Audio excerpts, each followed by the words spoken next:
Good afternoon, everyone. This is Joanne Stevens, and this is our Thursday call-in show.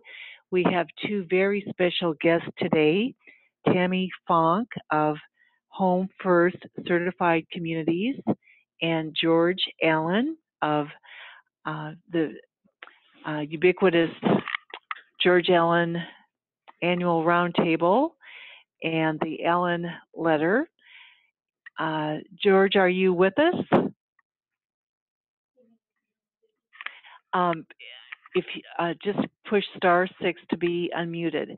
So before I introduce Tammy and George, is that better? Yes. Is that better? Before I introduce Tammy and George, I want to make a few announcements. The August newsletter is on the website. That's joannemstevens.com. And if you want to have the newsletter mailed or emailed to you, just let me know. Also, on the website, joannemstevens.com, in the upper right-hand corner, you can click on Save the Date. And on that, you will see information on how to register for events that are coming up. The first and one that we're going to talk about today is the annual, the International Networking Roundtable. And it'll have a link to the website and to the registration. We'll be putting information out soon about the first symposium for property operations, mobile home park operations. And that'll be in December here in Cedar Rapids. It'll be December 11th and 12th. And so we'll have an accountant, a financial planner, a couple of appraisers, and we'll have a workshop on what is your park worth. So look for information on that. Well, I'm very pleased to have two guests, and today our topic is the International Networking Roundtable. So we're going to have talk to George Allen, the founder of the Roundtable, and also Tammy Fonk, who is is also going to be hosting, and I'm going to co-host with her. I'm trying to keep up with Tammy. She's a whirlwind, but she's hosting the Wednesday night event called the Anatomy of the Deal, and it's about sales of parks in the last year. And we're going to include many other brokers, and it should be a really fun night, and I think we'll all learn a lot. So I want to introduce Tammy and George. Tammy is with, she's the acquisition director for Home First Certified Communities. That's a Michigan-based company, and they buy communities and parks on a national basis. So Tammy, we'll have her give her contact information in case you are interested in talking to her about your park. And Tammy not only is she the director of acquisitions, but Tammy is a park owner. She's has been a retailer for many years. Also, Tammy has given back to the industry in a lot of ways. She's been on the board of the Wisconsin Housing Alliance, which is their state board for manufactured housing, their association. She's been the chairman, the vice chairman, just the various offices, and been a really hard worker, always coming up with new ideas, really great businesswoman. And this is from people on her board that told me this. And I know it firsthand from having known Tammy for a long time. So, and then George, of course, what can we say about George? He's done so much for this industry in his books, his newsletters, his roundtable. He has just dedicated his life to this industry. And the annual roundtable is a not to be missed event. So, so Tammy, let's start with you, and we want to talk about the anatomy of the deal. Okay, well, thank Thank you, Joanne. I appreciate it. I'm Tammy, actually, yes. before we get started, would you give our listeners your information? And before I forgot to mention that this is being recorded and will be on our YouTube channel by tomorrow. So if people want to listen to this again or get the highlights from the show. So sorry, Tammy, go ahead with your contact information. So it's best to reach me by cell because I travel a lot, and that cell phone number is 262-498-3837. And of course, you can always reach me by email, and it's Tammy, Tammy, at homefirstllc.com. Great, great. And so, Tammy, tell us, give us a little background of how this Wednesday night event has evolved into the anatomy of the deal. Okay. Well, we have George to thank for that. George had asked me a few times after last year's event that was held in Kentucky if we could chat about changing up the Wednesday evening event. And one of the reasons we wanted to do that is traditionally it's always been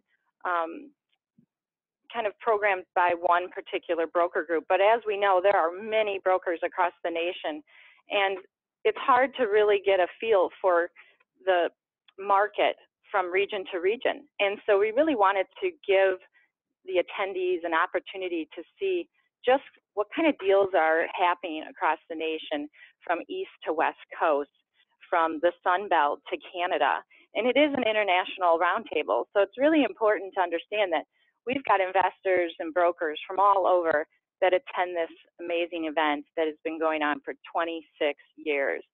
So the anatomy of the deal really was created because in this industry, it's very difficult for someone new to step into this asset class and get data about home, not particularly home sales, but the park sales and the communities that are being sold across the nation. There's not a lot of detail, and it takes so long for it to go public. But our brokers do have a lot of that data. So we figured we'd reach out to some of the key brokers and get them to come in and actually give us some details about their deals. And so what we will be creating is an interactive event. So as an attendee, be prepared. We're going to be working in roundtables the Wednesday evening from 4 to 6 p.m. And it'll be quite a fun event because the brokers that will be at each individual table will be talking about one particular deal, but they're not going to reveal to you the price or value of that deal until the end. And so it's up to the attendees to learn as much as they can about the anatomy of that deal so they can put down on a piece of paper with their name what they think it's sold for. And whoever's closest to that selling price is going to win a prize. And our brokers are all willing to donate for that event. So it should be a lot of fun. And I think we're going to probably be able to work through at least 3 sessions with these individual brokers. So you can pick and choose which region you want to run to. Each table will be identified by their location. And a great opportunity for you to really sit and talk with the broker and know the details of some of the deals that have transferred over the last year. Well, Tammy, that sounds not only very informational, but also fun.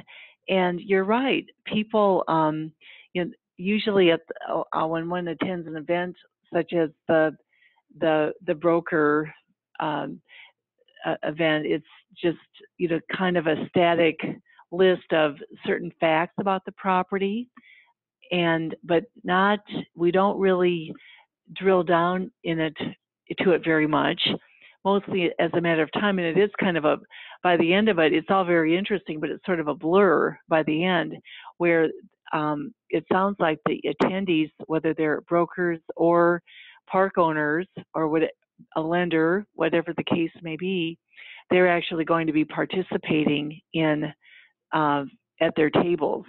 Yes. And trying to come up with what did this property sell for based on their own insight into the market. Mm-hmm. And the brokers will be there to coach us through it. So it might be an opportunity for someone who's never purchased or thought about purchasing a community, or a current community owner that wants to understand, how is my community valued? How do the brokers look at our property and put it out to market, and maybe find out just what your market's selling for now? I mean, there's a lot of change in the market over the last 3 to 5 years, and what may have sold, 4 years ago might be at a completely different selling price today. So it's really kind of cool to see what these brokers have for comparables, what they look at. There's a lot of pieces to a lot of these transactions, including the homes that go with the properties, the inventory, whether it's equipment, and those are the things that you're going to be able to really sit down and ask the broker about. So I think it's a great way to meet new people and interact, and not sit in one chair for 2 hours. We're going to be up and around, moving, and get to meet a lot of people, and that's what networking is all about. That is what it's all about. It be a very friendly atmosphere where people can ask a lot of questions, and the attendees at the George Allen Roundtable, they can be anywhere from someone who owns a small park, one park, to someone who is a vice president of multiple parks in multiple states. So it's all levels, but I would say that we'll all learn a lot from what the brokers reveal about what these properties sold for and how the buyer arrived at their price. Absolutely. Yeah, it's kind of like the lifting of the veil. What really went on with this sale? So it sounds like it's a great way for people to find out what the market is, and it probably would be very helpful for lenders and appraisers to attend this session too. Yeah, and I have to thank George for this, because without his idea of creating something new and different, I think it would definitely provide us with a different feel for the roundtable this year. And it's great to change. Change is good, and this industry changes so much. It'll be nice to have a little different session for Wednesday evening. Yes, and so George, why don't we get ask you for a little history of the roundtable, because I can remember when I got into this business, you were one of the first people that I talked to. I think it was when in the early 90s or even the late 80s. That's how far back I go in this business. And I attended one of your events, and the first one was in Las Vegas. And so tell us, George, how this all got started with the roundtable. Well, it got started in 1991, and the year before, obviously 1990, Gary McDaniel, Jim Grange from ROC, and several of the other fellows that ran mid-sized portfolios at the time came to me and said, George, you started this Allen letter, and now it's providing the communication that we need among community owners. Why don't you call for a meeting, have it at a resort somewhere, bring some educational speakers in, and let us get to know each other better. Nothing like that had ever happened in this asset class before then. So it took about a year to put it together. 1991, about 75 of us met at Clearwater Beach, Florida, for the first roundtable, and it's grown to the point where we generally try to cap the attendance around 200. I mean, after all, we're a small outfit and just don't have the resources to do something with several hundred people. And so until now, we've held a resort location somewhere around the country, often San Diego. Used to be in Florida until I got tired of facing down hurricanes. And then we've been to Chicago, and as Tammy mentioned a minute ago, we were in Tennessee last year. And this year, for various reasons, I decided to quote unquote bring it home to Indiana. And so that's why it's in Indianapolis, and we've been really encouraged. The registrations are very strong, and so obviously not being a resort location hasn't turned folks off. So, and we've had a number of things happen over the years, but it would just take too much time to go into some of the events, other than to tell you that in 3 years in a row, one year we were snowed in a hotel in Colorado Springs with 5 feet of snow. The next year we faced down a Hurricane George, of all things, in Vero Beach, Florida. And then the third year, of course, was the tragic 9/11, in which we postponed the roundtable that year from 9/11 to November. And actually had more folks attend in November than we would have had in September. That's the kind of the genesis of it. And so, George, tell people that the dates and how to contact you if they are. It sounds like there's still a little bit of room if people want to attend this year's roundtable. Well, yeah, there's still. Well, I would rather say there's plenty of room. I mean, we're over 100, but not at 200 yet. And so the dates are 6 to 8 September. It begins with the investor seminar that was just described to you at 4 p.m. and it goes until 6. So we recommend folks arrive that are going to be for the whole event to come in around noonish or get settled into the room, join everybody at 4 to 6. Then we break for a reception that evening. And the heaviest day of all in terms of attendance is the 7th. And we have some attrition on the 8th, but still exciting things there. To register, you got a couple of choices. I'm going to give you the most complicated one first, but it's also the easiest way to register. Go to www.getmeregistered.com, just what it says, getmeregistered.com/COBA7, COBA7, NRT 2017. I'll go through that again, www.getmeregistered.com/COBA7, COBA7, NRT 2017. Or if that's too burdensome for you, you can simply go to Community Investor, written as one word, Community Investor at sbcglobal.net. And I believe there's material to help you there. If you have any questions, call me at 317-346-7156.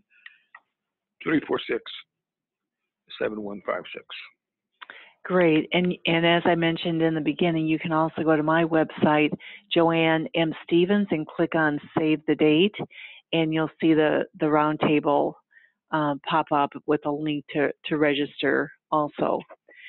And so, George, so the roundtable has evolved over the years, but give us some of the highlights, if you would, for how you set up this year's event, because it looks like there's going to be some lenders speaking, and there's also going to be a session on compensating property managers and a session on selling homes.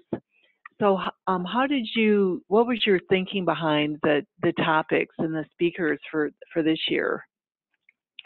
Well, putting this together in January and February, quite frankly, is one of the most enjoyable things I do all year round, because doing the writing that I do in the Allen Letter and the weekly blog, I have a pretty good feel for what is going on among community owner-operators nationwide.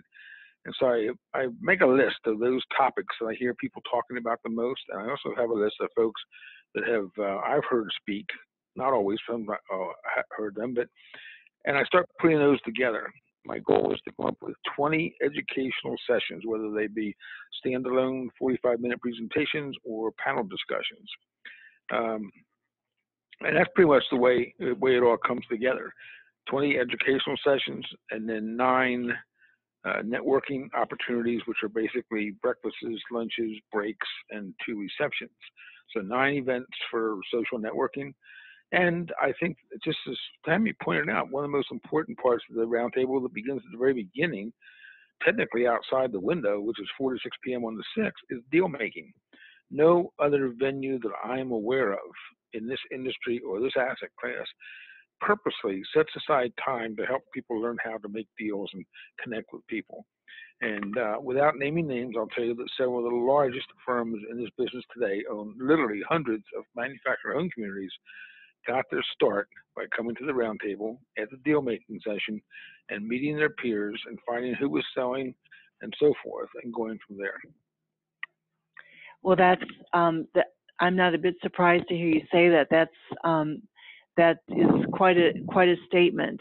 But that is the hallmark of the George Allen Roundtable, is that it's a very friendly, very relaxed event, and it's very easy to talk to people. And I would say that the attendees are very open, and they'll just answer questions or talk about their experiences with the other attendees. So it's a really easy way to learn a lot very quickly. Tammy, would you agree with that from the roundtables that you've attended? Well, I think the best thing that George created in this 3-day event is Thursday morning at 8:30 sharp. It's the only event you'll ever go to where George actually allows every attendee to stand up and introduce themselves publicly.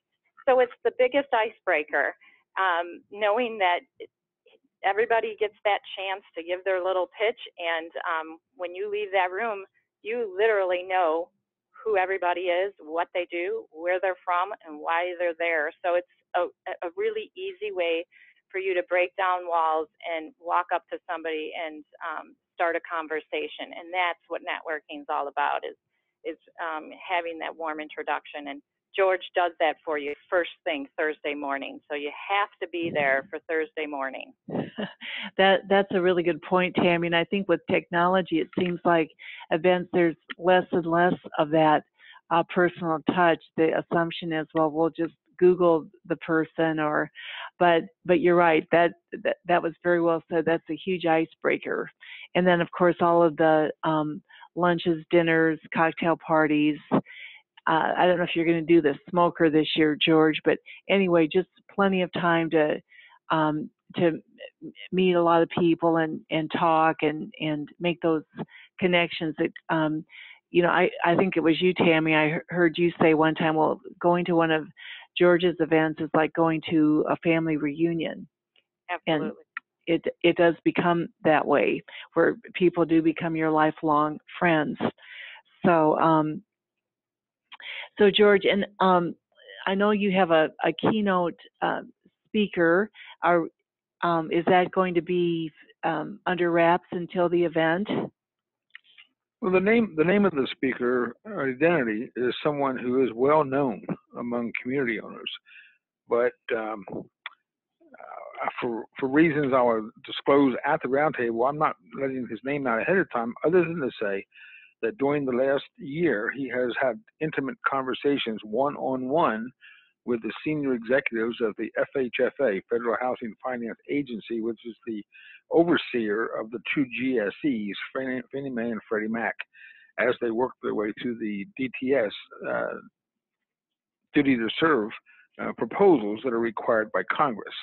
And the point being, and the way I said it that way purposely, is it's a complicated field that we are in these days, since we are so much responsible for our own financing, and finally have someone who comes from the community side of the house that has made it a point to get next to these entities, understand what's going on, and basically present a positive picture of what appears to be coming down the pike. And so I really don't want to say more about it than that, because I don't know any more about it than that until we get there. Well, and I think a little intrigue is always can be a good thing. So fair enough. So there will be a keynote speaker that will talk about financing for the mobile homes, and then some of the education sessions look really well, very timely. And I'm thinking particularly of the compensation for the on-site property manager. Did that come out of some,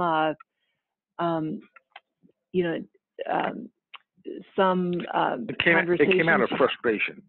Okay. No, it came out of frustration, because I've sat in more than one NCC meeting and elsewhere where everybody wants to know what everybody's paying their managers, and then when you put together a survey, nobody responds.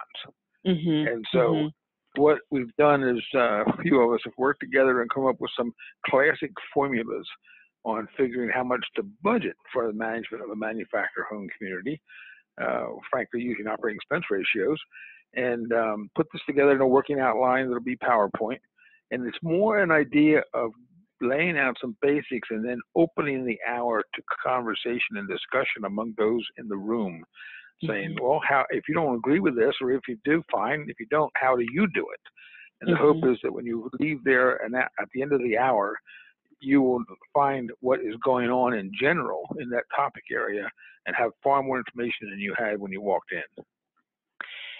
Right. And Tammy, something I didn't mention about Tammy was that she was a very successful broker with C.B. Richard Ellis before she joined Home First Certified Communities. And so she's seen many, many parks, sold many, many parks. Would you agree that that's a topic that's timely for community owners these days? Well, absolutely. When we look at profit and loss statements from individual community operators, many times there's a big discrepancy in salaries, management, just their expense side of their operational platform that I think this session will definitely help with. As well as I noticed one of the breakouts is on rehabbing the resale of homes. Many times when we would look at a particular property and there was a lot of park-owned homes, meaning included, owned by the property owner, there's a large expense in refurbishing homes. And do you separate that from your P&Ls and create a separate business just to manage home refurbishing or home sales? So I think you're going to get enlightened by the session at 1 o'clock on Thursday. I think you're going to find a lot of cool tips with the 2 o'clock session that talks about filling sites and what to do, in regards to operating them and in a way that will help fill the vacancies. And then at 3 o'clock, there's educational sessions on how you sell new homes. So there's tons of information here that you can handpick specifically for your community needs. And so I think George has done a great job at covering a lot of the issues that property owners have across the nation. I think that's very well said, Tammy. And another topic that I think will be of interest to most community owners and certainly consumers or the tenants who obviously won't be in attendance, but the net zero energy is becoming more of a topic for any kind of housing. And so I've heard many people over the years say that one of the things that community owners and retailers and manufacturers don't do a good enough job is emphasizing that, our homes have always been pretty energy efficient with the 2x6 wall construction, but now they're becoming even more energy efficient. We're just not the best at marketing that and explaining that to our prospects and our current tenants. But how did you happen to decide on that topic, George?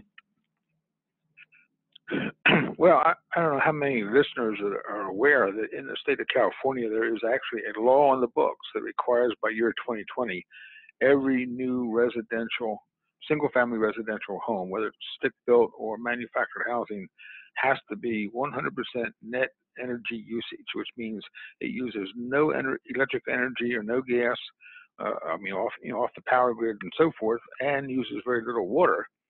As a means to turn things around in California. Well, frankly, right now, net zero energy usage manufactured homes are in fairly common usage as they retrofit older manufactured home communities. And one of the unexpected benefits, frankly, and I'm getting a little off the topic here, is that where buyers thought they had to go in and replace sub power lines, too small. Once they put these new houses in, they didn't have to replace them after all, because instead of the high energy usage, it was next to zero.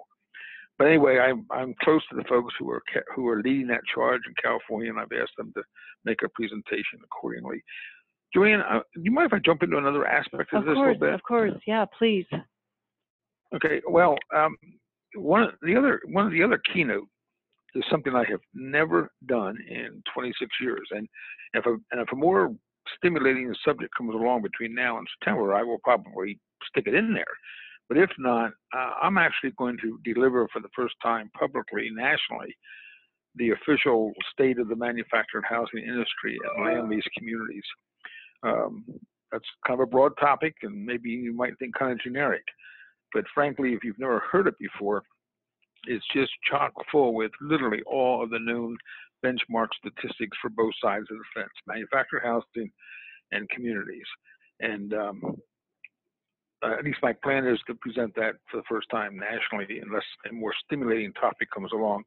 I wanted to also just real quickly, and I'll turn the mic back over to you, Joanne, is that there are two other, just like I appreciated the mention of the round robin in terms of introducing everybody in the morning, and that is important to me.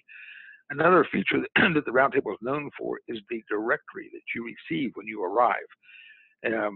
People who have been there before know exactly what's going to happen is that they take this directory, which has the name, address, phone number, and email address of every person who's paid to register to attend. And it's pretty doggone accurate. And they take it to their seats, and the first thing we do is go around the room. And there's a moderator up front. I always get the biggest kick out of watching this as people stand up and introduce themselves, whatever, people are making check marks in their directory. Oh, that's somebody I want to meet.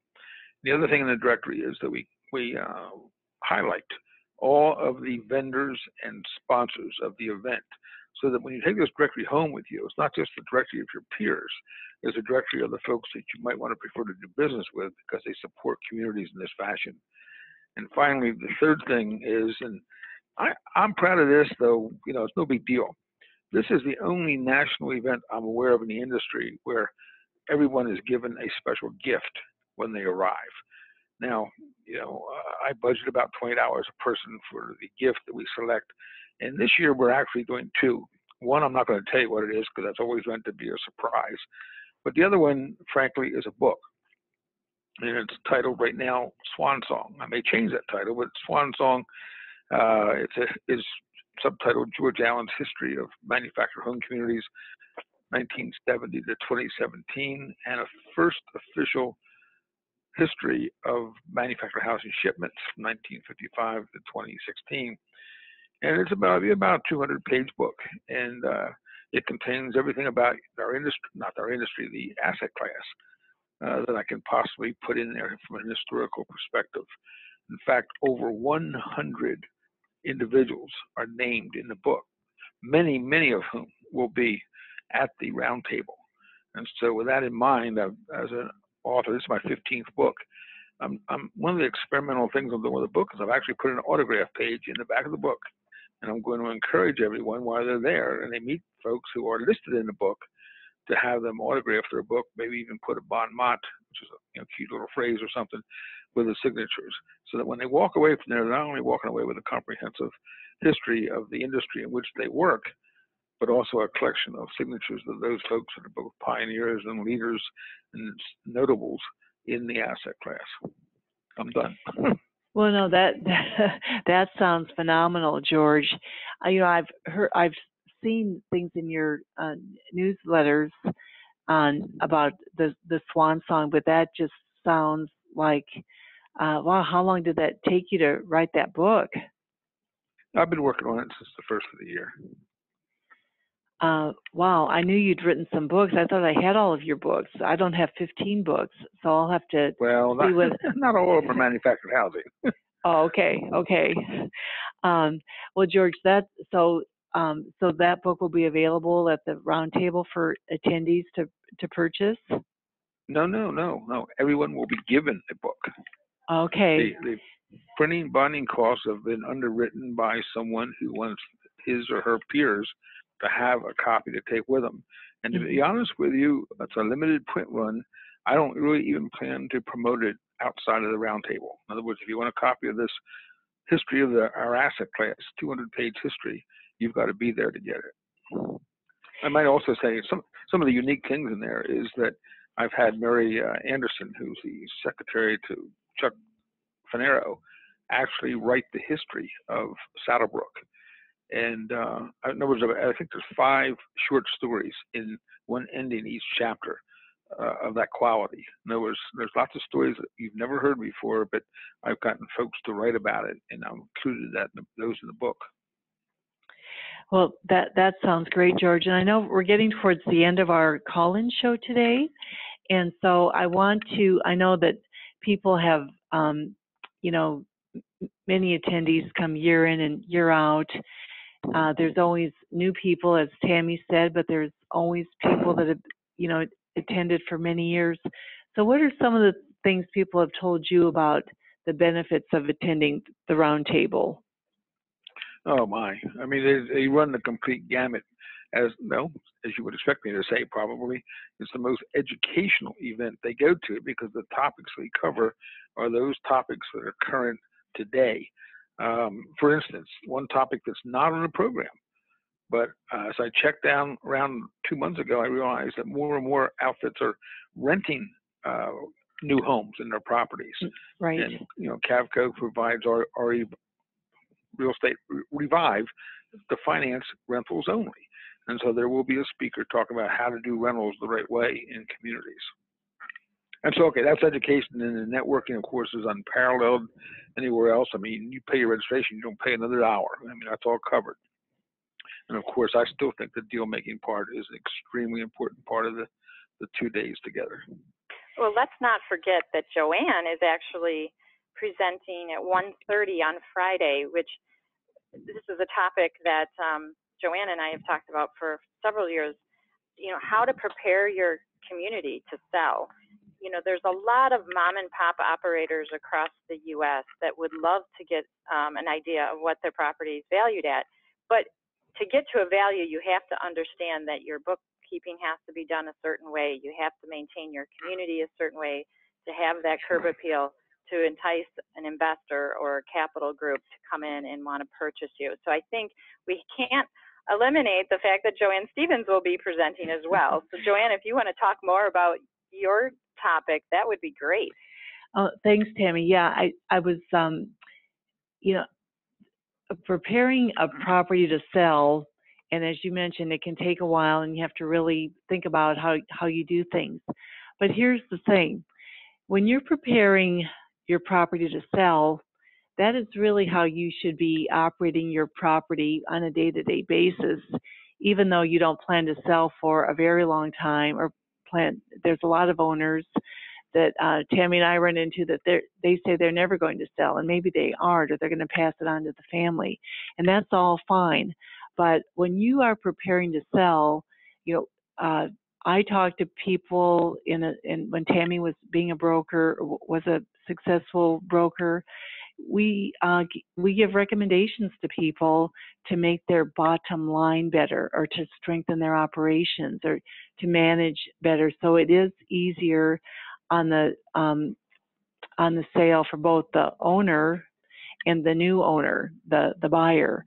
So it's really going to be a session on best practices, whether you're going to sell or keep it for ad infinitum.